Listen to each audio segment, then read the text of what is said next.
In all its ramifications, the United States of America is the most powerful nation on earth both militarily and economically. When the United States set a pace the world follows. The United States government is a role model for democracy and modern economy. We have seen this in economics and finance, we have seen this in business and commerce, we have seen this in trade and industry. We have seen this in democracy and the rule of law, we have seen this in human rights including women rights. With all the physical and intellectual endowments, America is already great and has benefited people like Donald Trump even when he claims to be smart for not paying tax. Shut up, Mr. Trump. Trump's effects make America no great. The United States of America is the only advanced country in the world who has not had the effrontery or opportunity to elect a female president.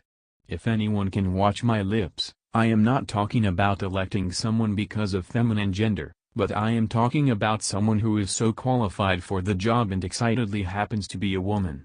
The United Kingdom, Germany, Australia and many others have all had or currently have a female president or prime minister. The United States appears to be refusing to elect the only female who has managed for the first time to come this far to be elected a president. Politics is described by many as a dirty business. If this is true, is it a fair dinkum for any influential authority or power broker from either Republican or Democrat to suddenly release an obscure communique so limited in value which can immediately do nothing but to effectively fuel an innuendo and fear that will advantage a less qualified presidential candidate over a much better qualified possible first United States female president? Mrs. Hillary Clinton is an established status quo only by virtue of her long experience in public service. Mrs. Clinton is not corrupt but a polished, intelligent lady who happened to be a politician. Mrs. Hillary Clinton has been labeled crooked and corrupt by the alternative candidates who is such a braggart, disrespectful, dodgy, dishonest, divisive and above all potentially very risky for the entire world in a lot of proven ways.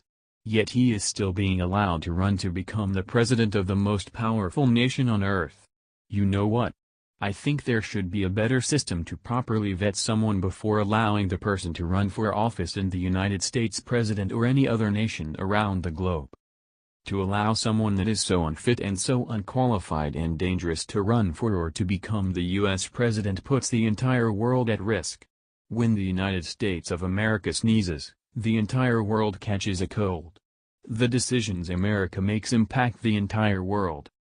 The United States power brokers have been spreading false propaganda using biased Foxtel News anchors to undermine and ridicule a possible first female president of the United States. This does not change the fact that, presently Hillary Clinton is by far better qualified and fit than any other alternative running to be the president of the United States. Besides, it is long overdue to elect a female president in the United States of America. It is cruel, hypocritical and double standard for United States power brokers or their representatives to join in the discussions about promotion and liberation of women's rights, while at the same time actively trying to prevent the first female president of the United States to be elected. The power brokers and their representatives have also absurdly threatened to impeach or cause a problem in the possible coming government of the first female president even when she is not yet elected the president. Isn't this scary? But the world is watching the United States. The height of dichotomy in the United States body politics is so unhealthy for the entire nation and potentially permeating the entire world.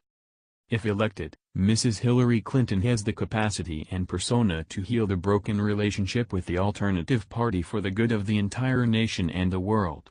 Mrs. Clinton has pledged to do this.